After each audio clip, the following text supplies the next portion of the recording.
So my third point, as related to education and again to any aspect of life, is to learn to get out of the way and to trust people that they know how to learn in their most effective way to get their best results.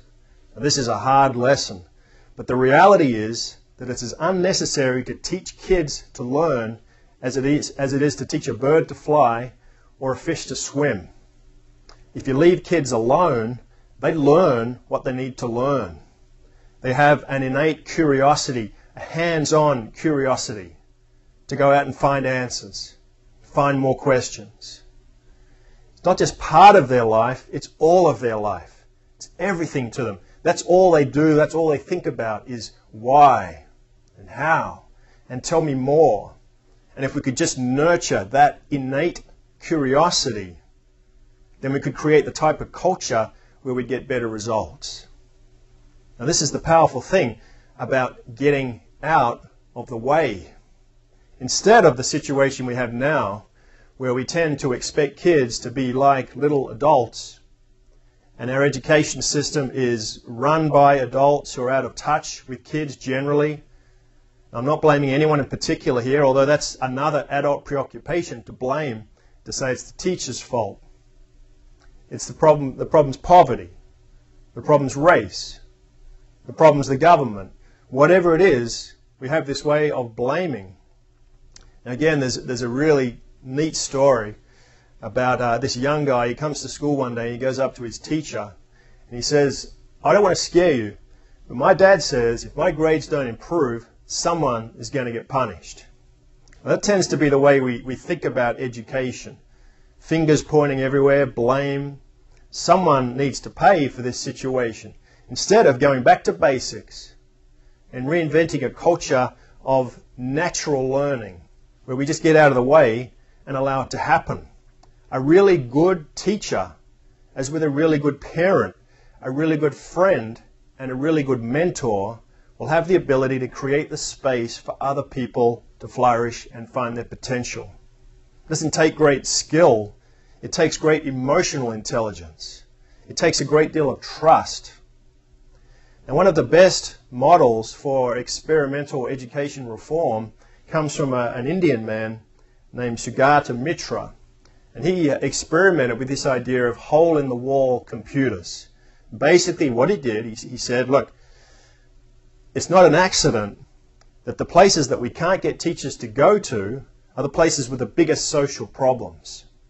So what he did was go to these poor areas, these problem areas, and he put computers in a wall about 3 feet off the ground and just left them there.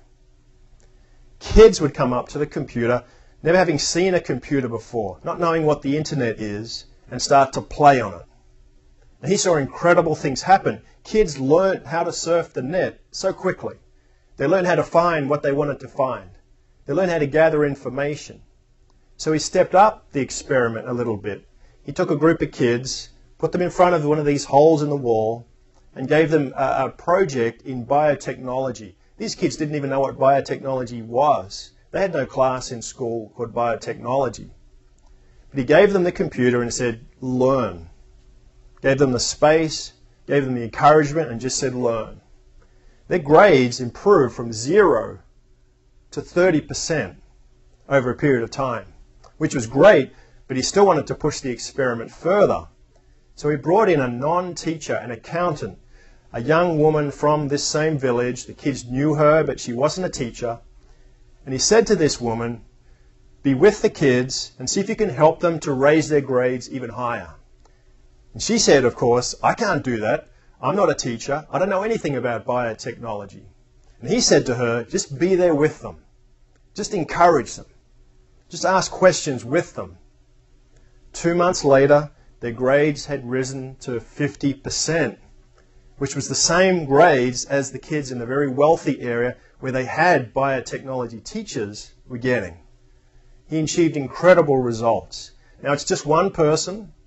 It's just one experiment in one part of the world, mind you.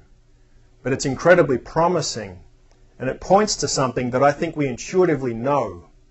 That is, if we can get out of the way of each other and stop overlaying each other with our expectations, with the pressure to conform, with our cookie-cutter mentality. If we can just get out of the way and encourage people, people can find incredible results and potential that they didn't even know was there.